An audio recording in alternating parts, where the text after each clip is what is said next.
पंजाब दा भला चाहण वाले लोग ने, उन्हां दी पहली पसंद जिहड़ी है वो आम आदमी पार्टी है।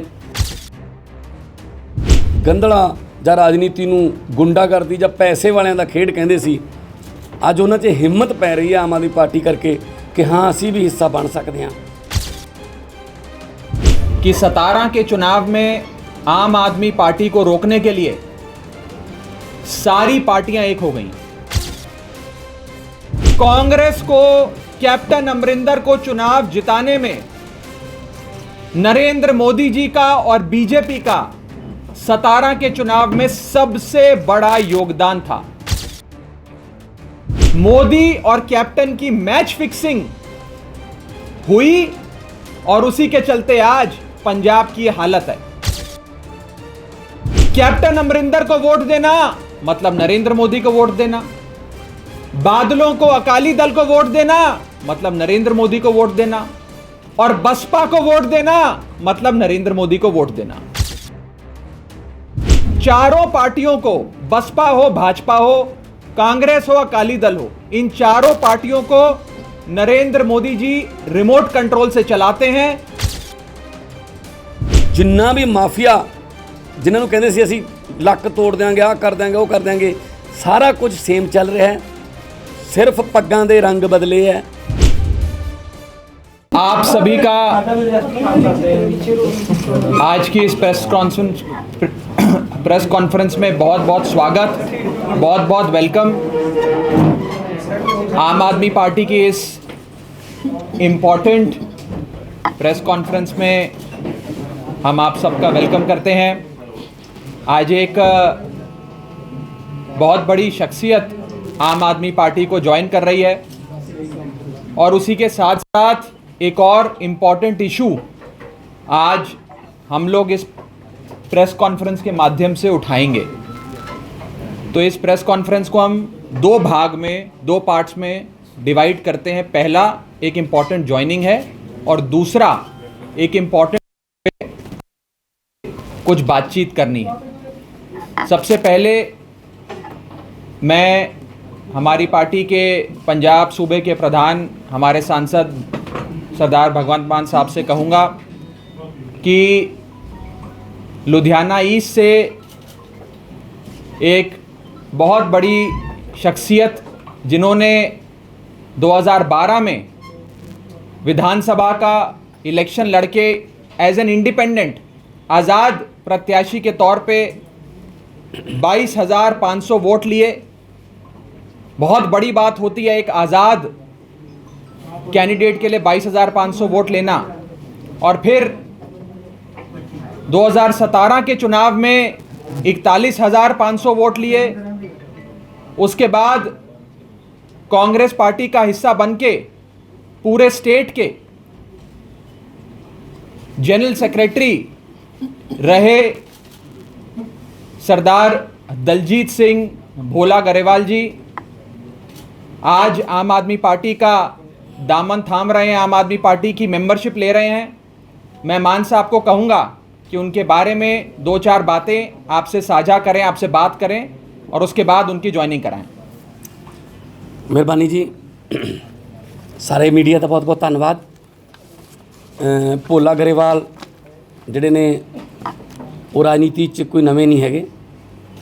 ਸੋ ਜਿਸ ਤਰ੍ਹਾਂ ਰਾਘਵ ਜੀ ਨੇ ਦੱਸਿਆ ਕਿ 2012 'ਚ ਉਹ ਆਜ਼ਾਦ ਲੜੇ ਸੀ, 2017 ਦੇ ਵਿੱਚ ਉਹ ਜਿਹੜਾ ਲੁਧਿਆਣਾ ਈਸਟ ਤੋਂ ਲੜੇ ਸੀ ਤੇ 41,000 ਤੋਂ ਜ਼ਿਆਦਾ ਵੋਟਾਂ ਲਈਆਂ ਸੀ।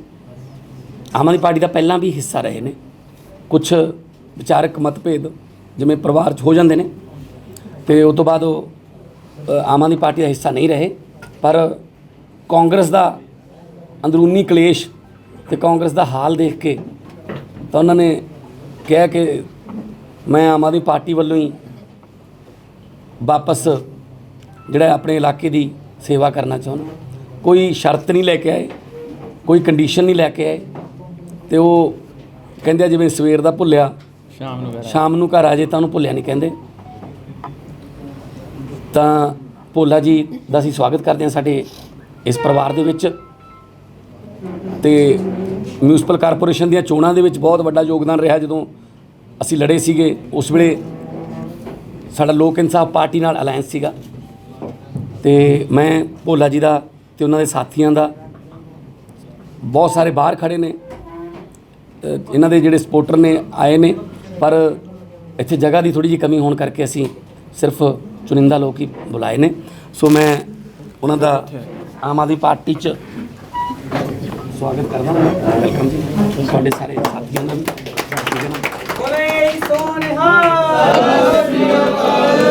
ਆਮ ਆਦਮੀ ਪਾਰਟੀ ਜਿੰਦਾਬਾਦ, ਆਮ ਆਦਮੀ ਪਾਰਟੀ ਜਿੰਦਾਬਾਦ। ਸੋ ਹਰ ਰੋਜ਼ ਆਮ ਆਦਮੀ ਪਾਰਟੀ ਦੇ ਵਿੱਚ ਪਰਿਵਾਰ ਦੇ ਵਿੱਚ ਵਾਧਾ ਹੋ ਰਿਹਾ ਹੈ। ਹਰ ਰੋਜ਼ ਸਮਾਜ ਦੇ ਵੱਖ-ਵੱਖ ਵਰਗਾਂ 'ਚੋਂ, ਭਾਵੇਂ ਉਹ ਖਿਡਾਰੀ ਹੋਣ, ਭਾਵੇਂ ਉਹ ਸਮਾਜਿਕ ਕਾਰਕੁਨ ਹੋਣ, ਧਾਰਮਿਕ ਸ਼ਖਸੀਅਤਾਂ ਹੋਣ, ਰਿਟਾਇਰਡ ਟੀਚਰ, ਵਕੀਲ, ਜੱਜ, ਜਿੰਨੇ ਵੀ ਪੰਜਾਬ ਦੇ ਵਿੱਚ ਪੰਜਾਬ ਦਾ ਭਲਾ ਚਾਹੁਣ ਵਾਲੇ ਲੋਕ ਨੇ, ਉਹਨਾਂ ਦੀ ਪਹਿਲੀ ਪਸੰਦ ਜਿਹੜੀ ਹੈ ਉਹ ਆਮ ਆਦਮੀ ਪਾਰਟੀ ਹੈ। ਸੋ ਪੰਜਾਬ ਨੂੰ ਦੁਬਾਰਾ ਪੰਜਾਬ ਬਣਾਉਣ ਦਾ ਸੁਪਨਾ ਲੈ ਕੇ, ਪੰਜਾਬ ਨੂੰ ਦੁਬਾਰਾ ਪੰਜਾਬ ਬਣਾਉਣ ਦੀ ਜਿਹੜੀ ਲੜਾਈ ਅਸੀਂ ਲੜ ਰਹੇ ਹਾਂ, ਉਹਦੇ ਵਿੱਚ ਉਹਨਾਂ ਦਾ ਸਾਨੂੰ ਸਹਿਯੋਗ ਚਾਹੀਦਾ ਹੈ। ਆਉਣ ਵਾਲੇ ਦਿਨਾਂ 'ਚ ਹੋਰ ਵੀ ਬਹੁਤ ਵੱਡੀਆਂ ਵੱਡੀਆਂ ਜੁਆਇਨਿੰਗਸ ਜਿਹੜੀਆਂ ਨੇ ਉਹ ਹੁੰਦੀਆਂ ਰਹਿਣਗੀਆਂ, ਕਿਉਂਕਿ ਲੋਕ ਕਾਂਗਰਸ ਤੇ ਅਕਾਲੀਆਂ ਤੋਂ ਅੱਕ ਚੁੱਕੇ ਨੇ ਤੇ ਬੀਜੇਪੀ ਨੂੰ ਤਾਂ ਖੈਰ ਪਹਿਲਾਂ ਵੀ ਬੀਜੇਪੀ ਤਾਂ ਕਿਸੇ ਗਿਣਤੀ 'ਚ ਪੰਜਾਬ ਦੇ ਵਿੱਚ ਨਹੀਂ ਰਹੀ, ਤੇ ਇਸ ਕਰਕੇ ਅਸੀਂ ਸਾਡੇ ਪਰਿਵਾਰ 'ਚ ਰੋਜ਼ ਵਾਧਾ ਹੁੰਦਾ ਹੈ। ਔਰ ਕਿਉਂਕਿ ਪਾਰਟੀ ਨਵੀਂ ਹੈ, ਸਿਰਫ 8 ਸਾਲ ਪੁਰਾਣੀ ਪਾਰਟੀ ਹੈ। ਜੇ ਕਹੀਏ ਤਾਂ ਪੰਜਾਬ ਦੇ ਵਿੱਚ ਤਾਂ 2014 'ਚ ਹੀ ਆਏ ਸੀ, 7 ਸਾਲ ਪੁਰਾਣੀ ਪਾਰਟੀ ਹੈ।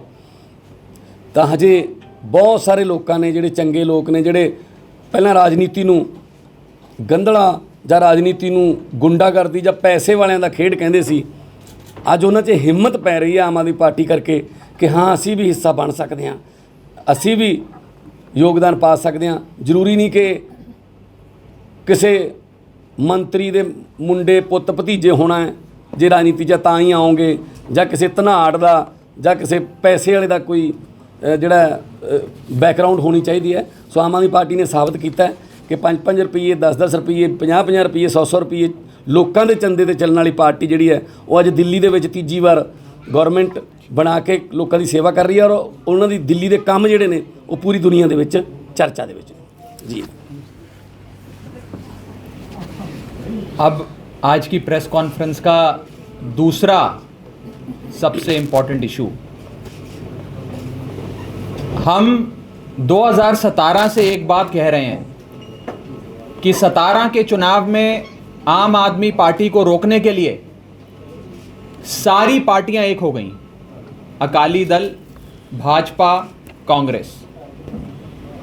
और आज इस बात का सबूत खुद अकाली दल के राज्यसभा एमपी नरेश गुजराल साहब ने दे दिया है। उन्होंने एक न्यूज़ चैनल को दिए एक्सक्लूसिव इंटरव्यू में ये कहा है कि आम आदमी पार्टी को 17 का चुनाव जीतने से रोकने के लिए बीजेपी ने अपना सारा वोट कांग्रेस को ट्रांसफर किया। अकाली दल को कहा कि अपना सारा वोट कांग्रेस को ट्रांसफर कर दो। इस पोजीशन में है कि आम आदमी पार्टी को चुनौती दे सके। आम आदमी पार्टी किसी भी हालत में, किसी भी सूरत में जीतनी नहीं चाहिए। और कांग्रेस को, कैप्टन अमरिंदर को चुनाव जिताने में नरेंद्र मोदी जी का और बीजेपी का 17 के चुनाव में सबसे बड़ा योगदान था। हम तो ये बात पिछले 5 साल से कह रहे हैं, लेकिन आज अकाली दल के राज्यसभा सांसद और कद्दावर नेता, बड़े नेता नरेश गुजराल साहब ने यह बात खुद बोली भी है, कबूली भी है। कैप्टन और मोदी साहब एक ही हैं। यहां तक कि कैप्टन साहब जब दिल्ली भी जाते हैं तो अमित शाह से मिलते हैं, नरेंद्र मोदी से मिलते हैं, सोनिया गांधी से नहीं मिलते, राहुल गांधी से नहीं मिलते। मोदी और कैप्टन की मैच फिक्सिंग हुई और उसी के चलते आज पंजाब की ये हालत है। मैं एक चीज बस और कहना चाहूंगा कि आज पंजाब में सारी पार्टियों को, आम आदमी पार्टी को छोड़कर सारी पार्टियों को नरेंद्र मोदी जी अपने रिमोट कंट्रोल से चलाते हैं। देना मतलब नरेंद्र मोदी को वोट देना, कैप्टन अमरिंदर को वोट देना मतलब नरेंद्र मोदी को वोट देना, बादलों को, अकाली दल को वोट देना मतलब नरेंद्र मोदी को वोट देना, और बसपा को वोट देना मतलब नरेंद्र मोदी को वोट देना। बसपा को सीबीआई, ईडी और इन सारी एजेंसियों से मोदी जी चलाते हैं। बादल परिवार के कितने नेड़े हैं, कितने क्लोज हैं, आज भी घरेलू संबंध हैं, ये आप सब जानते हैं। और कैप्टन साहब को तो पॉलिटिक्स में रीबर्थ देने वाले, पुनर्जीवित करने वाले शख्स का नाम है नरेंद्र मोदी। तो चारों पार्टियों को, बसपा हो, भाजपा हो, कांग्रेस हो, अकाली दल हो, इन चारों पार्टियों को नरेंद्र मोदी जी रिमोट कंट्रोल से चलाते हैं। और आम आदमी पार्टी को हराने के लिए नरेंद्र मोदी जी ने अपना और अपने अलायंस पार्टनर का सारा वोट कांग्रेस को ट्रांसफर कराया कि 17 के चुनाव में झाड़ू वाली अरविंद केजरीवाल की आम आदमी पार्टी ना जीत जाए। आम आदमी पार्टी जीतती तो आज इसमें से आधे नेता जेल में होते, पंजाब के स्कूल अच्छे होते, पंजाब के अस्पताल अच्छे होते, पंजाब के हर पिंड में मोहल्ला क्लिनिक होता, बिजली मुफ्त होती, पानी मुफ्त होता, हम सबका भविष्य उज्जवल होता। लेकिन आम आदमी पार्टी को रोकने के लिए ये सारी पार्टियां एक हो गईं। अभी तक तो हम आरोप लगाते थे, आज नरेश गुजराल साहब, राज्यसभा सांसद, अकाली दल के, खुद ये बात कह रहे हैं कि हमारा वोट और भाजपा का वोट नरेंद्र मोदी जी ने कैप्टन को दिया कि कैप्टन जीते। तो कैप्टन साहब के बेस्ट फ्रेंड है नरेंद्र मोदी। मैच फिक्सिंग के चलते रल मिलके इन लोगों ने आम आदमी पार्टी को रोकने का काम किया है। मैं 17 के चुनाव में जो आम आदमी पार्टी के साथ इन लोगों ने किया, उसकी दुहाई देते हुए पंजाब की जनता को कहता हूं कि अगर आप नरेंद्र मोदी का शासन नहीं चाहते पंजाब में, अगर आप चाहते हो कि नरेंद्र मोदी डायरेक्टली या इनडायरेक्टली, सीधे तौर पे या पिछले दरवाजे से पंजाब में सरकार ना बनाएं, पंजाब को ना चलाएं, तो सिर्फ एक ही विकल्प है आपके पास, एक ही ऑल्टरनेटिव है आपके पास। उस ऑल्टरनेटिव का नाम है आम आदमी पार्टी। मैं मान साहब को भी कहूंगा कि इस विषय पर थोड़ी रोशनी डालें। देखो, वैसे तो बहुत ही डिटेल च गल हो गई है, हुण तो बहुत सारे सबूत मिल गए, बच्चे नूं पता लग गया कि ये मिले हुए ने। भावें वो बरगाड़ी वाला जिहड़ा बेअदबी कांड है ਉਹਦੇ ਵਿੱਚ ਦੋਸ਼ੀਆਂ ਨੂੰ ਬਚਾਉਣਾ, ਇੱਥੋਂ तक कि हाई कोर्ट ਦੇ ਵਿੱਚ ਵੀ ਇੰਨੇ मतलब ਲਾਈਟਲੀ ਉਸ ਕੇਸ ਨੂੰ ਲੈਣਾ ਕਿ ਜੀ ਇਹ ਆਪਾਂ ਨੂੰ ਆਹ ਆਰਡਰ ਦਵਾ ਦਿਓ ਜੀ, ਆ ਹੁਣ ਕਹਿੰਦੇ ਆ ਕਿ ਅਸੀਂ ਜਾਵਾਂਗੇ ਉੱਥੇ ਸੁਪਰੀਮ ਕੋਰਟ। ਸੋ ਜਿੰਨਾ ਵੀ ਮਾਫੀਆ ਜਿਨ੍ਹਾਂ ਨੂੰ ਕਹਿੰਦੇ ਸੀ ਅਸੀਂ ਲੱਕ ਤੋੜ ਦਿਆਂਗੇ, ਆਹ ਕਰ ਦਿਆਂਗੇ, ਉਹ ਕਰ ਦਿਆਂਗੇ, ਸਾਰਾ ਕੁਝ ਸੇਮ ਚੱਲ ਰਿਹਾ ਹੈ। ਸਿਰਫ ਪੱਗਾਂ ਦੇ ਰੰਗ ਬਦਲੇ ਹੈ, ਹੋਰ ਕੁਛ ਨਹੀਂ ਬਦਲਿਆ। ਜਾਂ ਫਿਰ ਇੱਕ ਚੀਜ਼ ਹੋਰ ਬਦਲੀ ਹੈ ਕਿ ਪਹਿਲਾਂ 10 ਸਾਲ ਲੋਕ ਕੁੱਟ ਖਾਣ ਵਾਸਤੇ ਬੇਰੁਜ਼ਗਾਰ, ਚਾਹੇ ਉਹ ਡਾਕਟਰ ਹੋਣ, ਚਾਹੇ ਉਹ ਈਟੀਟੀ ਵਾਲੇ ਹੋਣ, ਚਾਹੇ ਲਾਈਨਮੈਨ ਹੋਣ, ਆਂਗਣਵਾੜੀ ਵਾਲੇ ਹੋਣ, ਕਿਸਾਨ ਹੋਣ, ਪਹਿਲਾਂ ਪੰਜਾਬ ਦੇ ਲੋਕ ਕੁੱਟ ਖਾਣ ਵਾਸਤੇ ਬਠਿੰਡੇ ਜਾਂਦੇ ਸੀ, ਹੁਣ ਉਹਨਾਂ ਨੂੰ ਪਟਿਆਲੇ ਜਾਣਾ ਪੈਂਦਾ। ਸਿਰਫ ਇੱਕ ਸ਼ਹਿਰ ਬਦਲਿਆ, ਹੋਰ ਕੁਛ ਨਹੀਂ ਬਦਲਿਆ, ਬਾਕੀ ਸਭ ਕੁਝ ਸੇਮ ਹੈ। ਰੇਤੇ ਦੀਆਂ ਖੱਡਾਂ ਸੇਮ ਚੱਲ ਰਹੀਆਂ ਨੇ। ਜਿਵੇਂ ਹੁਣ ਉਦੋਂ ਹਿਸਾਬ ਕਿਤਾਬ ਲੈਣ ਗਿਆ ਸੀ, ਹੁਣ ਪਿੱਛੇ ਜੇ ਸੁਖਬੀਰ ਬਾਦਲ ਕਿ ਠੀਕ ਚੱਲ ਰਿਹਾ ਕੰਮ ਨਾ, ਜਿਵੇਂ ਆਪਾਂ ਖੇਤ ਜਾਂਦੇ ਹਾਂ ਜਾਂ ਕੋਈ ਆਪਾਂ ਫੈਕਟਰੀ 'ਚ ਜਾਂਦੇ ਹਾਂ ਵੀ ਸਾਡੀ ਫੈਕਟਰੀ ਠੀਕ ਚੱਲ ਰਹੀ ਹੈ, ਉਹ ਦੇਖਣ ਗਿਆ ਸੀ ਵੀ ਠੀਕ ਚੱਲ ਰਿਹਾ ਕੰਮ, ਨਾਲ ਫੀਤਾ ਵੀ ਲਈ ਫਿਰਦਾ ਸੀ ਵੀ ਸਾਡੇ ਵਾਲਾ ਹਿੱਸਾ ਸਾਨੂੰ ਪ੍ਰੋਪਰ ਮਿਲ ਰਿਹਾ ਜਾਂ ਨਹੀਂ। ਸੋ ਇੱਥੋਂ ਇਹ ਸਿੱਧ ਹੁੰਦਾ ਹੈ ਕਿ ਇਹਨਾਂ ਦੇ ਜਿਹੜਾ ਮਾਫੀਆ ਉਹ ਸੇਮ ਹੈ। ਕੈਪਟਨ ਸਾਹਿਬ ਨੂੰ ਅੱਗੇ ਵਧਾ ਰਹੇ ਨੇ, ਬਹੁਤ ਵਾਰੀ ਸਾਬਤ ਹੋ ਗਿਆ, ਹੁਣ ਤਾਂ ਪੰਜਾਬ ਦੇ ਲੋਕਾਂ ਨੂੰ ਪਤਾ ਵੀ ਲੱਗ ਗਿਆ ਇਸ ਗੱਲ ਦਾ। ਸੋ ਇਹ 2017 'ਚ ਉਹਨਾਂ ਨੇ ਕੀਤਾ, ਚਲੋ ਅਸੀਂ ਵੀ ਉਦੋਂ ਨਵੇਂ ਸੀ, ਪਰ ਸਾਡੇ ਕੋਲ ਹੁਣ ਤਜਰਬਾ ਹੋ ਗਿਆ। 2022 ਦੇ ਵਿੱਚ ਪੰਜਾਬ ਦੇ ਲੋਕ ਹੁਣ ਅਗਲਾ ਧੋਖਾ ਨਹੀਂ ਖਾਣਗੇ, ਉਹ ਦੋਨਾਂ ਤੋਂ ਅੱਕੇ ਪਏ। ਮਾਨ ਸਾਹਿਬ, ਇੱਕ ਕੱਲ ਰਾਜਾ ਵੜਿੰਗ ਨੇ ਪੋਸਟ ਸ਼ੇਅਰ ਕੀਤੀ ਕਿ ਮਨਪ੍ਰੀਤ ਬਾਦਲ ਅਕਾਲੀਆਂ ਨੂੰ ਹੀ ਚੈੱਕ ਵੰਡ ਰਹੇ ਨੇ 15-15 ਲੱਖ। ਕਹਿੰਦੇ ਵੀ ਮਨ ਦੁਖੀ ਹੁੰਦਾ ਕਿ ਉਹੀ ਅਕਾਲੀ ਦਲ ਜਿਨ੍ਹਾਂ ਨੂੰ ਗਾਲਾਂ ਕੱਢਦੇ ਸੀ ਉਹਨਾਂ ਨੂੰ ਹੀ ਹੁਣ ਫੋਟੋ ਉਹਨਾਂ ਨਾਲ ਸ਼ੇਅਰ ਸੀ ਤੇ ਉਹ ਉਹਨਾਂ ਨੂੰ ਹੀ ਹੁਣ ਫਿਰ ਉਹੀ ਤਾਂ ਅਸੀਂ ਕਹਿੰਦੇ ਹਾਂ ਕਿ ਵਿੱਤ ਮੰਤਰੀ ਕਾਂਗਰਸ ਦੇ ਪੈਸੇ ਅਕਾਲੀਆਂ ਨੂੰ, ਇਹ ਤਾਂ ਹੁਣ ਉਹਨਾਂ ਦੇ ਆਪਦੇ ਮੰਤਰੀ ਕਹਿ ਰਹੇ ਨੇ, ਆਪਦੇ ਐਮਐਲਏ ਕਹਿ ਰਹੇ ਨੇ ਕਿ ਸਾਨੂੰ ਤਾਂ ਇਹ ਸ਼ੱਕ ਹੈ ਵੀ ਉੱਥੇ ਫੋਟੋਆਂ ਲੱਗਦੀਆਂ ਨੇ ਜਿਹੜੀਆਂ, ਜਾਂ ਜਿੱਥੇ ਵੀ ਜਾਂਦੇ ਨੇ ਉਹ ਉਹਨਾਂ ਨੂੰ ਪੈਸੇ ਦਿੰਦੇ। ਸੋ ਆਪਸ 'ਚ ਇੱਕੋ ਹੀ ਨੇ। ਮੈਂ ਕੱਲ੍ਹ ਤੁਹਾਨੂੰ ਦੱਸਿਆ ਸੀ ਬਿਜਲੀ ਵਾਲੇ ਜਿਹੜੇ, ਉਹਦੇ ਵਿੱਚ ਵੀ ਇੱਕੋ ਹੀ ਨੇ ਸਾਰੇ, ਬਿਜਲੀ ਦੀ ਜਿਹੜੀਆਂ ਕੰਪਨੀਆਂ ਤੋਂ ਫੰਡਿੰਗ ਲਈ ਹੈ। ਸੋ ਇਹ ਰਲ ਮਿਲ ਕੇ ਖੇਡਦੇ ਆ, ਪਰ ਇਸ ਵਾਰ ਨਹੀਂ, ਕਿਉਂਕਿ ਪਹਿਲਾਂ ਇਹਨਾਂ ਕੋਲੇ ਲੋਕਾਂ ਕੋਲੇ ਕੋਈ ਰਾਹ ਨਹੀਂ ਹੁੰਦਾ ਸੀ। ਪਹਿਲੇ ਤੋਂ ਦੁਖੀ ਹੋ ਕੇ ਦੂਜੇ ਕੋਲੇ, ਤੇ ਦੂਜੇ ਤੋਂ ਉਦੋਂ ਵੱਧ ਦੁਖੀ ਹੋ ਕੇ ਫਿਰ ਪਹਿਲੇ ਕੋਲੇ। ਹੁਣ ਤੀਜਾ ਆਪਸ਼ਨ ਜਿਹੜਾ ਉਹ ਆਮ ਆਦਮੀ ਪਾਰਟੀ ਹੈ, ਤੇ ਹੁਣ ਇਹਨਾਂ ਤੇ ਝਾੜੂ ਫਿਰੂਗਾ ਜਦੋਂ, ਤਾਂ ਇਹ ਰਾਜਨੀਤਿਕ ਗੰਦਗੀ ਜਿਹੜੀ ਹੈ ਉਹ ਸਾਫ਼ ਹੋਊਗੀ। ਸੁਖਬੀਰ ਬਾਦਲ ਕਹਿੰਦੇ ਰਹੇ ਕਿ ਅਸੀਂ 5 ਸਾਲ ਲਈ ਸਰਕਾਰ ਲੀਜ਼ ਤੇ ਦਿੱਤੀ ਆ, ਤੁਹਾਨੂੰ ਗ੍ਰਾਂਟਾਂ ਲੈਣ ਦੀ ਕੋਈ ਲੋੜ ਨਹੀਂ, ਸਾਡੀ ਸਰਕਾਰ ਦੁਬਾਰਾ ਬਣੇਗੀ। ਇਹ ਵੀ ਇਸੇ ਗੱਲ ਦਾ ਸਬੂਤ ਹੈ ਕਿ ਅਸੀਂ 5 ਸਾਲ ਠੇਕੇ ਦੇ ਦਿੱਤੇ, ਥੋੜੀ ਰੈਸਟ ਕਰ ਲਈਏ। ਕਿਹਾ ਉਹਨੇ ਬਿਆਨ, ਮੈਂ ਵੀ ਸੁਣਿਆ ਕਿ ਤਾਂ ਜਿਵੇਂ ਕਹਿੰਦਾ 5 ਸਾਲ ਆਪਾਂ ਥੋੜੀ ਜਿਹੀ ਰੈਸਟ ਕਰ ਲਈਏ, 10 ਸਾਲ ਹੋ ਗਏ ਸੀ ਬਸ ਆਉਨੇ ਆਪਾਂ। ਸੋ ਇਹ ਤਾਂ ਪੰਜਾਬ ਨੂੰ ਇੱਕ ਟਰੱਕ ਵਾਂਗੂ ਚਲਾਉਂਦੇ ਸੀ, ਜਿਵੇਂ ਜਿਹੜਾ ਡਰਾਈਵਰ ਆ ਉਹ ਕਈ ਵਾਰੀ ਕਲੀਨਰ ਨੂੰ ਫੜਾ ਆਂਦਾ, ਜਿੱਥੇ ਜੇ ਸੜਕ ਸਾਫ਼ ਹੋਵੇ ਵੀ ਥੋੜਾ ਜਿਹਾ ਤੂੰ ਚਲਾ ਲਾ 20 ਕਿਲੋਮੀਟਰ। ਸੋ ਐਂ ਪੰਜਾਬ ਨੂੰ ਚਲਾਉਂਦੇ ਰਹੇ ਆ ਇਹ। ਸੋ ਇਹਨਾਂ ਦੇ ਸਾਰਿਆਂ ਦੇ ਹੁਣ ਭੇਤ ਖੁੱਲਣਗੇ। ਤੁਸੀਂ ਕੱਲ ਟਵੀਟ ਕੀਤਾ ਸੀ ਨਵਜੋਤ ਸਿੱਧੂ ਲਈ, ਉਸ ਤੇ ਨਵਜੋਤ ਸਿੱਧੂ ਦਾ ਹੁਣ ਉਹਨੇ ਰਿਪਲਾਈ ਆਇਆ, ਕਹਿੰਦੇ ਜੀ ਜਿਹੜੇ ਮੁੱਦੇ ਮੈਂ ਚੁੱਕਦਾ ਰਹਾਂਗਾ, ਵਿਰੋਧੀ ਧਿਰ ਲਗਾਤਾਰ ਉਹਦੀ ਤਾਰੀਫ ਕਰਦੀ ਰਹੀ ਔਰ ਮੇਰੇ ਮੁੱਦਿਆਂ ਨੂੰ ਹੀ ਲਗਾਤਾਰ ਚੁੱਕਦੀ ਰਹੀ ਹੈ, ਚਾਹੇ ਬੇਅਦਬੀ ਦਾ, ਚਾਹੇ ਡਰੱਗ ਦਾ, ਫਾਰਮਰ ਇਸ਼ੂ ਹੈ, ਕਰਪਸ਼ਨ ਦਾ ਜਾਂ ਪਾਵਰ ਕ੍ਰਾਈਸਿਸ ਹੈ। ਔਰ ਇਹ ਕਲੀਅਰ ਹੈ ਕਿ ਉਹ ਵੀ ਜਾਣਦੇ ਆ ਕਿ ਪੰਜਾਬ ਦੇ ਲਈ ਕੌਣ ਲੜ ਰਿਹਾ। ਇਹਦੇ ਵਿੱਚ ਐਡ ਹੋਣਾ ਜੀ, ਰਾਜਕੁਮਾਰ ਵੇਰਕਾ ਦਿੱਲੀ ਪਹੁੰਚ ਗਏ, ਕਹਿੰਦੇ ਹੁਣ ਮੈਂ ਖੁਲਾਸਾ ਕਰਾਂਗਾ ਕਿ ਆਮ ਆਦਮੀ ਪਾਰਟੀ ਕਿੱਥੋਂ ਫੰਡ ਲੈਂਦੀ ਰਹੀ। ਬਿਲਕੁਲ ਰਾਜਕੁਮਾਰ ਵੇਰਕਾ ਜੀ ਇਸੇ ਕੰਮ 'ਤੇ ਰੱਖੇ ਹੋਏ ਨੇ ਉਹਨਾਂ ਨੇ, ਤੇ ਉਹਨਾਂ ਨੂੰ ਦਿੱਲੀ ਭੇਜ ਦਿੰਦੇ ਆ।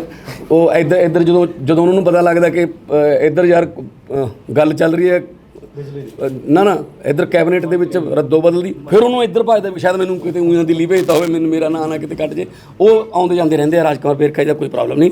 ਪਰ ਤੁਹਾਡਾ ਜਿਹੜਾ ਮੈਂ ਕੱਲ ਇਹੀ ਕਿਹਾ ਕਿ ਸਿੱਧੂ ਸਾਹਿਬ ਇੱਕ ਟਵੀਟ ਤਾਂ ਬਣਦਾ ਨਾ, ਫਿਰ ਇਹ ਮੁੱਦਾ ਨਹੀਂ ਹੁਣ ਕਿ ਤੁਸੀਂ ਲਾਰਸਨ ਐਂਡ ਟੂਬਰੋ ਕੰਪਨੀ ਤੋਂ, ਤੁਸੀਂ ਵੇਦਾਂਤਾ ਤੋਂ, ਤੇ ਤੁਸੀਂ ਜੀਵੀਕੇ, ਤਿੰਨੇ ਕੰਪਨੀਆਂ ਦੇ ਜਿਹੜੇ ਥਰਮਲ ਪਲਾਂਟ ਨੇ ਉਹਨਾਂ ਤੋਂ ਤੁਸੀਂ ਕਰੋੜਾਂ ਰੁਪਈਆ ਲੈ ਰਹੇ ਹੋ, ਔਰ ਪੈਸਾ ਜਾ ਰਿਹਾ 24 ਅਕਬਰ ਰੋਡ ਜਿਹੜਾ ਇਹਨਾਂ ਦਾ ਦਫ਼ਤਰ ਹੈ ਉਹਦੇ ਖਾਤੇ 'ਚ। ਤੇ ਫਿਰ ਇੱਕ ਟਵੀਟ ਤਾਂ ਮੈਂ ਕਿਹਾ ਬਣਦਾ ਹੈ ਨਾ, ਫਿਰ ਭਾਵੇਂ ਘੱਟ ਅੱਖਰਾਂ ਨਾਲ ਕਰ ਲਓ, ਇਹ 'ਚ ਕਿਹੜੀ ਗੱਲ ਹੈ, ਇੱਕ ਤਾਂ ਕਰੋ ਨਾ। ਫਿਰ ਮੈਂ ਤਾਂ ਆਹੀ ਕਿਹਾ, ਜੇ ਟਵੀਟ ਕਰ ਦੇਣਗੇ ਮੈਨੂੰ ਖੁਸ਼ੀ ਹੋਊਗੀ, ਹਾਂ ਵੀ ਨਵਜੋਤ ਸਿੱਧੂ ਕਿਸੇ ਨੂੰ ਨਹੀਂ ਬਖਸ਼ਦਾ ਬਈ, ਹੈ ਭਾਵੇਂ ਆਪਦਿਆਂ 'ਚ ਹੋਵੇ ਗਲਤੀ, ਇਹ ਕੱਢਦਾ। ਮਾਨ ਸਾਹਿਬ, ਜੇ ਸਿੱਧੂ ਤੇ ਆਮ ਆਦਮੀ ਪਾਰਟੀ ਦਾ ਵਿਜ਼ਨ ਇੱਕ ਹੈਗਾ ਤੇ ਫਿਰ ਇਕੱਠੇ ਕਿਉਂ ਨਹੀਂ ਹੋਏ? ਇਹ ਸਿੱਧੂ ਨੂੰ ਪੁੱਛੋ ਜੀ।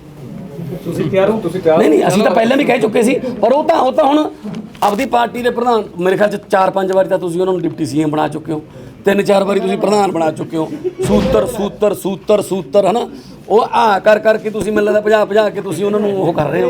ਸੋ ਮੈਂ ਤਾਂ ਇਹੀ ਕਹਿਣਾ, ਸਿੱਧੂ ਸਾਹਿਬ ਜਿੱਥੇ ਰਹਿਣ, ਜਿਹੜੀ ਮਰਜ਼ੀ ਪਾਰਟੀ ਜਾਓ, ਪਰ ਪੰਜਾਬ ਦੇ ਭਲੇ ਦੀ ਗੱਲ ਕਰੋ। ਜੇ ਉਹ ਆਪਦੀ ਪਾਰਟੀ 'ਚ ਵੀ ਕੋਈ ਨੁਕਸਾ ਉਹ ਵੀ ਕੱਢ ਦਿਓ। ਰਾਘਵ ਜੀ, ਮੇਰਾ ਇੱਕ ਕੁਐਸਚਨ ਹੈ, ਤੁਸੀਂ ਹਲਕਾ ਇੰਚਾਰਜ ਲਗਾ ਰਹੇ ਹੋ, ਅਸੀਂ ਇਹਨਾਂ ਨੂੰ ਇਹ ਮੰਨੀਏ ਵੀ ਇਹ ਜਿਹੜੇ ਤੁਸੀਂ ਪਾਰਟੀ ਟਿਕਟ ਦੇਣੀ ਹੈ ਐਮਐਲਏ ਦੀਆਂ, ਇਹ ਉਹ ਹੈਗੇ ਆ।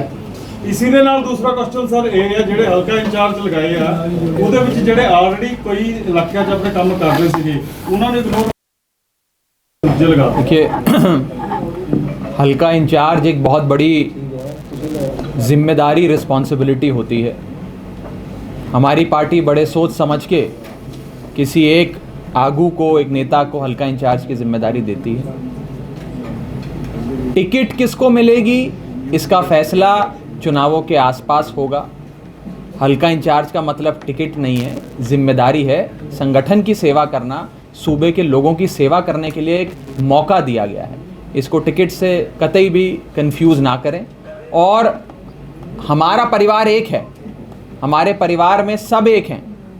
मुझे हल्का साथ वाले को कोई बुरा नहीं लगता। हम सब एक होकर मिलकर इस बार आम आदमी पार्टी की सरकार बनाने के लिए लड़ाई लड़ रहे हैं। और खाली हम नहीं, पंजाब की जनता हमारे साथ खड़ी है। वो हमें कह रही है कि इस बार चूक मत जाना, इस बार गलती मत करना। अगर पिछली बार कोई गलती हो भी गई, इस बार मत करना, ध्यान से चलना, कदम फूंक फूंक के रखना।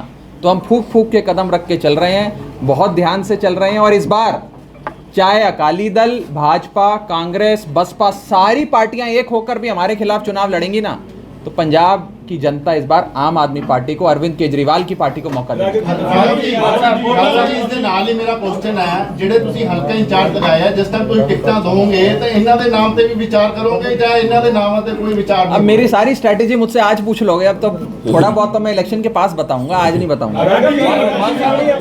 ਸੀਐਮ ਦਾ ਚਿਹਰਾ ਤੁਸੀਂ ਅਫਵਾਹ ਡੀ ਮਾਨ ਸਾਹਿਬ ਸੀਐਮ ਦਾ ਚਿਹਰਾ ਹੋ ਸਕਦੇ ਨੇ, ਸੱਚਾਈ ਹੈ ਗੱਲ ਦੇ ਵਿੱਚ? सीएम के चेहरे के बारे में सबसे पहले आपको बताएंगे जब आप ਜਦੋਂ ਪਤਾ ਲੱਗ ਗਿਆ ਤੈਨੂੰ ਰਾਘਵ ਜੀ ਤੈਨੂੰ ਦੱਸ ਦਾਂਗੇ। ਅਕਸਰ ਕਿਹਾ ਜਾਂਦਾ ਜਦੋਂ ਪਾਰਟੀ ਦੇ ਵਿੱਚ ਕੋਈ ਵੀ ਲੀਡਰ ਸ਼ਾਮਿਲ ਹੁੰਦਾ ਹੈ ਕਿ ਜੀ ਬਿਨਾਂ ਸ਼ਰਤ ਸ਼ਾਮਿਲ ਹੋ ਰਿਹਾ, ਪਰ ਅਕਸਰ ਦੇਖਿਆ ਜਾਂਦਾ ਉਹਨਾਂ ਹੀ ਕੈਂਡੀਡੇਟ ਨੂੰ ਟਿਕਟ ਦਿੱਤੀ ਜਾਂਦੀ ਹੈ ਜਾਂ ਉਹਨਾਂ ਨੂੰ ਥੋੜੇ ਦਿਨਾਂ ਦੇ ਬਾਅਦ ਅਹੁਦੇ ਦੇ ਦਿੱਤੇ ਜਾਂਦੇ ਆ। आपको शामिल करेंगे पार्टी में, बिना शर्त करेंगे जब ਨਹੀਂ करेंगे। ਅਕਸਰ ਤੁਸੀਂ ਬਿਨਾਂ ਸ਼ਰਤ ਹੀ ਕਿਹਾ ਜਾਂਦਾ ਹੈ। नहीं पता क्या है? एक कंप्लीट स्टेटमेंट दे कहते हैं अकाली दल ने जो 2500 करोड़ के एरियर्स हैं कोल वॉशिंग स्कैम को लेके, they demanded a CBI investigation about that. So और उससे रिलेटेड है कि दिल्ली गवर्नमेंट ने भी जो है जो स्पेशल पिटीशन फाइल की थी सुप्रीम कोर्ट में, उसका closure your party sought, the government sought the closure of that. हालांकि आपका स्टैंड ऑफ पार्टी क्या है that you sought the upgradation of thermal plants. No, we please cornered और let me tell you, first of all, there is an ongoing matter in the Supreme Court called the MC Mehta versus Union of India case, which has been going on for the last 20, 25, 30 years. And in that matter, the Honorable Supreme Court directed Haryana government, Punjab government and other governments that you have to install this pollution control equipment in your thermal power plants. And if you fail to do so, then in that event, you have to cease operations of that plant. आपको वो plant बंद करना है। ये मैंने नहीं कहा है, सुप्रीम कोर्ट ने कहा है। इसमें दिल्ली सरकार का कोई लेना देना ही नहीं है, झूठ फैलाया जा रहा है। It is a direction of the honourable Supreme Court and notifications passed by the central government. Delhi government has nothing to do with it. और हम तो साफ कहते हैं कि ये सारे थर्मल पावर प्लांट जो प्राइवेट चल रहे हैं और जो प्राइवेट पीपीए हैं, ये बादलों ने और कैप्टन साहब ने मिलकर किए हैं। आज भी इनकी जेबों में पैसा आता है वहां से। पंजाब लुटता है लेकिन इन लोगों की जेबों में पैसा जाता है, ये सच्चाई है। और एक बात और मैं इसमें ऐड कर देता हूँ, जो पंजाब में जो पीपीए हुए तीनों थर्मल प्लांट के, उसमें ये क्लॉज नहीं है कि you have to do the upgradation. ये उनके लिए ज़रूरी नहीं है। जब भी उनको कोई सरकार बोले कि अपग्रेड करो जी, आप वो पोल्यूशन का जो यंत्र है वो लगाओ, वो कहते हैं ठीक है जी 1000 करोड़ एक प्लांट का लगा, 3000 करोड़ दे दो, हम कर देते हैं। हमारे उसमें एग्रीमेंट में तो ये ज़रूरी नहीं है, ठीक है ना। ऐसे ऐसे एग्रीमेंट किए हैं, ऐसे ऐसे क्लॉज हैं जो 25 साल में पंजाब को नोच नोच के खा जाएंगे। 25,000 करोड़ का ये सारे प्रोजेक्ट थे, अब तक 52,000 करोड़ रुपया पे कर चुके हैं। अगर ये समझौते की म्याद है तब तक हम 2,10,000 करोड़ उनको दे चुके होंगे, चाहे वो चलें चाहे ना चलें, उनको मिलता ही है, ठीक है ना। सो ये समझौते अकाली दल ने किए थे और अकाली दल वाले खुद ही धरने दे रहे हैं आज। अरे तुमने तो ये सफ़ेद हाथी जो है वो पंजाब को दिए हैं, आप किस मुंह से धरने दे रहे हो, किस मुंह से बात कर रहे हो। तो अकाली दल वाले जो वो तो मतलब अपनी खोई हुई ज़मीन जो है वो तलाश रहे हैं, और लेकिन लोगों के दिलों से अकाली दल बिल्कुल निकल चुका है, नफरत के पात्र। ਤੁਹਾਨੂੰ ਸਵਾਲ ਹੈ, ਪਹਿਲਾਂ ਤੁਸੀਂ ਆਮ ਆਦਮੀ ਪਾਰਟੀ 'ਚ ਸੀਗੇ, 4.5 ਸਾਲ ਆਨੰਦ ਮਾਣੇ, ਹੁਣ ਕਾਂਗਰਸ 'ਚ, ਫਿਰ ਦੁਬਾਰਾ ਆਮ ਆਦਮੀ ਪਾਰਟੀ 'ਚ ਆ ਗਏ। ਕੀ ਤੁਹਾਨੂੰ ਪਹਿਲਾਂ ਪ੍ਰੋਬਲਮ ਹੋਈ ਸੀ ਕਿ ਤੁਸੀਂ ਆਮ ਆਦਮੀ ਪਾਰਟੀ ਗਏ, ਹੁਣ ਤੁਹਾਨੂੰ ਕੀ ਪ੍ਰੋਬਲਮ ਹੋਈ ਤੁਸੀਂ ਵਾਪਸੀ ਆ ਗਏ? ਪਹਿਲਾਂ ਤਾਂ ਮੈਂ ਤੁਹਾਡਾ ਪ੍ਰੈਸ ਵੀਰਾਂ ਦਾ ਸਾਰਿਆਂ ਦਾ ਬਹੁਤ ਬਹੁਤ ਧੰਨਵਾਦ ਕਰਦਾ ਜੀ। ਧੰਨਵਾਦ ਕਰਦਾ ਸ਼੍ਰੀ ਅਰਵਿੰਦ ਕੇਜਰੀਵਾਲ ਜੀ ਦਾ, ਔਰ ਜਿਨ੍ਹਾਂ ਨੇ ਮੈਨੂੰ ਆਮ ਆਦਮੀ ਪਾਰਟੀ 'ਚ ਆਉਣ ਦਾ ਮੌਕਾ ਦਿੱਤਾ। ਤੇ ਧੰਨਵਾਦ ਕਰਦਾ ਸ਼੍ਰੀ ਰਾਘਵ ਚੱਡਾ ਜੀ, ਸਾਡੇ ਪ੍ਰਭਾਰੀ ਨੇ ਪੰਜਾਬ ਦੇ ਐਮਐਲਏ ਦਿੱਲੀ ਜੀ। ਧੰਨਵਾਦ ਕਰਦਾ ਪ੍ਰਧਾਨ ਸਾਹਿਬ ਦਾ, ਸਾਡੇ ਸਾਹਿਬ ਭਗਵੰਤ ਮਾਨ ਜੀ ਦਾ ਤੇ ਐਮਐਲਏ ਜੀ ਦਾ। ਔਰ ਤੁਹਾਨੂੰ ਦੱਸਣਾ ਚਾਹੁੰਦਾ, ਬੇਨਤੀ ਕਰਨੀ ਚਾਹੁੰਦਾ, ਜੋ ਮੈਂ 2007 ਤੋਂ ਇਲੈਕਸ਼ਨ ਇੰਡੀਪੈਂਡੈਂਟ ਲੜਦਾ ਆ ਰਿਹਾ ਕਾਉਂਸਲਰ ਦੀ, ਔਰ ਜਦੋਂ 2007 ਤੋਂ ਇੰਡੀਪੈਂਡੈਂਟ ਇਲੈਕਸ਼ਨ ਲੜੀ, ਮੈਨੂੰ ਊੜਾ ਆੜਾ ਨਹੀਂ ਆਉਂਦਾ ਸੀਗਾ, ਕੋਈ ਬੂਥ ਲਿਸਟਾਂ ਦਾ ਨਹੀਂ ਪਤਾ ਸੀ, ਪਰ ਮੈਂ ਉਹ ਸੋਚ ਕੇ ਲੜੀ, ਮੈਂ ਕਿ ਜੋ ਹਾਲਾਤ ਨੇ ਇਲਾਕੇ ਦੇ, ਇਸ ਇਲਾਕੇ ਦੇ ਹਾਲਾਤ ਨੇ ਉਹ ਸੁਧਾਰਨਾ ਚਾਹੁੰਦਾ।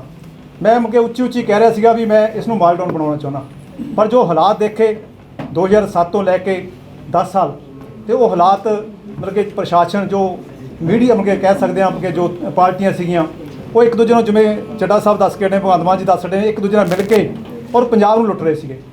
ਔਰ ਮੇਰੀ ਇੱਛਾ ਸੀਗੀ ਮੈਂ ਪੰਜਾਬ ਦੀ ਆਪਣੇ ਇਲਾਕੇ ਦੀ ਸੇਵਾ ਕਰਨਾ ਚਾਹੁੰਦਾ, ਆਪਣੇ ਇਲਾਕੇ ਦਾ ਡਿਵੈਲਪਮੈਂਟ ਕਰਨੀ ਚਾਹੁੰਦਾ। ਬਹੁਤ ਬੜੀਆ। ਔਰ ਆਮ ਆਦਮੀ ਪਾਰਟੀ ਨੇ ਮੈਨੂੰ ਨਿਉਦਾ ਸਵੀਕਾਰ ਕੀਤਾ, ਮੈਂ ਆਮ ਆਦਮੀ ਪਾਰਟੀ 'ਚ ਆਇਆ ਤੇ ਇਸ ਕਰਕੇ ਕਿਉਂਕਿ ਮੈਂ ਆਮ ਆਦਮੀ ਪਾਰਟੀ ਮੈਨੂੰ ਵਧੀਆ ਲੱਗੀ ਔਰ ਵਧੀਆ ਕੰਮ ਕਰ ਰਹੀ ਸੀ ਦਿੱਲੀ ਦੇ ਵਿੱਚ। ਪਰ ਜਦੋਂ ਛੱਡੀ ਆਮ ਆਦਮੀ ਪਾਰਟੀ ਉਹਦੇ ਬਾਰੇ ਮੈਂ ਜ਼ਰੂਰ ਕਲੈਰੀਫਿਕੇਸ਼ਨ ਦੇਣਾ ਚਾਹੂੰਗਾ। ਮੈਂ ਕਦੇ ਵੀ ਇਹ ਗੱਲ ਪਾਰਟੀ ਤੋਂ ਕੋਈ ਵੀ ਆਮ ਆਦਮੀ ਪਾਰਟੀ ਕੋਈ ਗਲਤ ਹੈ, ਮੈਂ ਇਸ ਕਰਕੇ ਜਿਹੜਾ ਰਿਜ਼ਾਈਨ ਪਾਇਆ ਸੀਗਾ ਉਸ 'ਚ ਵੀ ਮੈਂ ਲਿਖਿਆ ਸੀ ਉਸ ਟਾਈਮ ਮੈਂ ਆਪਣੇ ਘਰੇਲੂ ਕਾਰਨਾਂ ਕਰਕੇ ਰਿਜ਼ਾਈਨ ਦੇ ਰਿਹਾ ਵਾਂ। ਔਰ ਮਕਸਦ ਕੀ ਸੀਗਾ, ਜੋ ਵੀ ਅੱਜ ਤੱਕ ਮੈਂ ਫੈਸਲਾ ਲਿਆ ਮੈਂ ਆਪਣੇ ਸਾਥੀਆਂ ਦੇ ਕਹਿਣ ਤੇ ਲਿਆ, ਕਿਉਂਕਿ ਨਾ ਤਾਂ ਮੈਨੂੰ ਕਿਸੇ ਅਕਾਲੀ ਦਲ ਨੇ ਨਾ ਮੈਨੂੰ ਕਾਂਗਰਸ ਨੇ ਟਿਕਟ ਦੇ ਕੇ ਚਮਕਾਇਆ ਸੀ। ਮੈਨੂੰ ਆ ਸਾਥੀਆਂ ਨੇ ਜਿਹੜੇ 700-800 ਸਾਥੀ ਬਾਹਰ ਖੜਾ ਤੇ ਉਹਨਾਂ ਨੇ ਮੈਨੂੰ ਟਿਕਟ ਦਿੱਤੀ, ਉਹਨਾਂ ਨੇ ਮੈਨੂੰ ਜਿਤਾਇਆ ਔਰ ਉਹਨਾਂ ਨੇ ਮੈਨੂੰ ਹੁਕਮ ਲਾਇਆ ਵੀ ਇਲਾਕੇ ਦੇ ਕੰਮ ਕਰਾਉਣੇ ਨੇ। ਔਰ ਉਹਨਾਂ ਨੇ ਮੈਨੂੰ ਹੁਕਮ ਲਾਇਆ ਵੀ ਅੱਜ ਕਾਂਗਰਸ ਸਰਕਾਰ ਤੁਹਾਨੂੰ ਬੁਲਾ ਰਹੀ ਹੈ, ਉਹ ਆਪਣੇ ਮਤਲਬ ਲਈ ਬੁਲਾ ਰਹੀ ਹੈ ਔਰ ਤੁਹਾਡਾ ਮਤਲਬ ਆ ਇਲਾਕੇ ਦੇ ਕੰਮ ਕਰਾਉਣਾ। ਤੇ ਅੱਜ ਇਹ ਕਾਂਗਰਸ ਸਰਕਾਰ ਬੁਲਾ ਰਹੀ ਹੈ ਤੇ ਆਪਣੇ ਇਲਾਕੇ ਦੇ ਜਾ ਕੇ ਕੰਮ ਕਰਾ ਲਓ ਤੇ ਜਿੱਥੇ ਮਰਜ਼ੀ ਰਹੋ। ਬਾਅਦ ਚੋਂ ਮੈਂ ਉਸ ਸਭ ਸੋਚ ਕੇ ਗਿਆ ਸੀਗਾ ਮੈਂ ਆਪਣੇ ਇਲਾਕੇ ਦੇ ਜਾ ਕੇ ਕੰਮ ਕਰਾਵਾਂ, ਕਿਉਂਕਿ ਸਰਕਾਰ ਤੋਂ ਬਾਹਰ ਰਹਿ ਕੇ ਆਪਾਂ ਸਾਰੇ ਹੀ ਜਾਣਦੇ ਹੋ, ਤੁਸੀਂ ਮੀਡੀਆ ਵਾਲੇ ਬੈਠੇ ਹੋ ਮਤਲਬ ਪ੍ਰਸਤੀ ਲਈ ਉਧਰ ਗਏ ਸੀ। ਮੈਂ ਤੁਹਾਨੂੰ ਦੱਸਦਾ ਮੈਂ ਮਤਲਬ ਬਿਲਕੁਲ ਮੈਂ ਮਤਲਬ ਪ੍ਰਸਤੀ ਮੇਰਾ ਮਤਲਬ ਇਲਾਕੇ ਦੇ ਕੰਮ ਨਾ ਕਿ ਮੇਰਾ ਹੋਰ ਕੋਈ ਮਤਲਬ। ਤੁਸੀਂ ਕਾਂਗਰਸ ਦੇ ਕਿਸੇ ਵੀ ਲੀਡਰ ਤੋਂ ਪੁੱਛ ਲਓ ਵੀ ਕੋਈ ਸ਼ਰਤ ਰੱਖੀ ਹੋਵੇ, ਇੱਕੋ ਹੀ ਸ਼ਰਤ ਰੱਖੀ ਸੀਗੀ। ਇੱਕ ਵੀ ਬੰਦਾ ਕਾਂਗਰਸ ਦਾ ਕਹਦੇ ਮੈਂ ਕੋਈ ਸ਼ਰਤ ਰੱਖੀ ਸੀ एमएलए जानते रहे जी। मैं सर मेरी बेनती सुन एक मिनट, सर मेरी बेनती मैं अभी जो मान साहब ने कहा कि सवेरे का भूला, मेरी बात तो सुन। राघव जी कल जो को मान आपको सुन ऑफर आ लीजिए। सकता है कि सेंटर में मंत्री बन जाए, शायद आपकी दिल्ली का विकास हो जाए तो आप चले जाओगे। मेरी बात सुनो, शायद बीजेपी का जो ऑफर मान आपको मिल सकता है। साहब ने कहा, सुन लो मेरी बात। ਜਿਹੜੀ ਪੁਲ ਦੀ ਕ੍ਰੈਡਿਟ ਵਾਰ ਸੀ ਮੈਨੂੰ ਉਹ ਬੋਲਣ ਚੀਜ਼ ਨੂੰ ਲੈ ਕੇ ਤੁਸੀਂ ਕਾਂਗਰਸ ਛੱਡੀ। ਸਰ ਅੱਜ ਮੈਂ ਦੇਖਿਆ, ਮੈਂ ਚਾਹੁੰਦਾ ਸੀ ਕੰਮ ਕਰਾਉਣੇ ਇਲਾਕੇ ਦੇ, ਪਰ ਜੋ ਅੱਜ ਹਾਲਾਤ ਨੇ ਮੇਰਾ ਖਿਆਲ ਹੈ ਵੀ 14 ਸਾਲ ਦੇ ਵਿੱਚ ਜੋ ਕਰਪਸ਼ਨ ਅੱਜ ਮੈਂ ਦੇਖ ਰਿਹਾ ਵਾਂ ਤੇ ਮੇਰਾ ਖਿਆਲ ਹੈ ਪਿਛਲੇ ਸਮੇਂ 'ਚ ਨਹੀਂ ਦੇਖਿਆ। ये पॉइंट है। ਔਰ ਅੱਜ ਕਰਪਸ਼ਨ ਮਤਲਬ ਕਿ ਹਰ ਕੋਈ ਮਤਲਬ ਕਿ ਤੁਸੀਂ ਚਾਹੇ ਬਿਜਲੀਆਂ ਮਾਫੀ ਲੈ ਲਓ, ਟਰਾਂਸਪੋਰਟ ਮਾਫੀਆ ਲੈ ਲਓ, ਸ਼ਰਾਬ ਮਾਫੀਆ ਲੈ ਲਓ, ਰੇਤ ਮਾਫੀਆ ਲੈ ਲਓ, ਦੋਨੇ ਮਿਲੇ ਹੋਏ ਨੇ ਔਰ ਦੋਨੇ ਮਿਲ ਕੇ ਕੰਮ ਕਰ ਰਹੇ। ਸਿਰਫ ਮੇਰਾ ਮਤਲਬ ਸੀ ਇਲਾਕੇ ਦੀ ਸੇਵਾ ਕਰਨੀ, ਮੇਰਾ ਮਤਲਬ ਸੀ ਇਲਾਕੇ ਦੇ ਕੰਮ ਕਰਾਉਣਾ। ਉਹ ਤਾਂ ਨਿਰਦਲੀय ਔਰ ਰਾਜਨੀਤੀ ਕਰ ਮੈਂ ਮੈਂ ਤੁਹਾਨੂੰ ਦੱਸਣਾ ਚਾਹੁੰਦਾ ਮੈਂ ਗੱਲ ਕਰਨਾ, ਉਹ ਸਿਆਣਿਆਂ ਨੇ ਕਿਹਾ ਜਿਹਨੇ ਕੋਈ ਗਲਤੀ ਨਹੀਂ ਕੀਤੀ ਇਹਦਾ ਮਤਲਬ ਫਿਰ ਉਹਨੇ ਕੋਈ ਕੰਮ ਵੀ ਨਹੀਂ ਕੀਤਾ।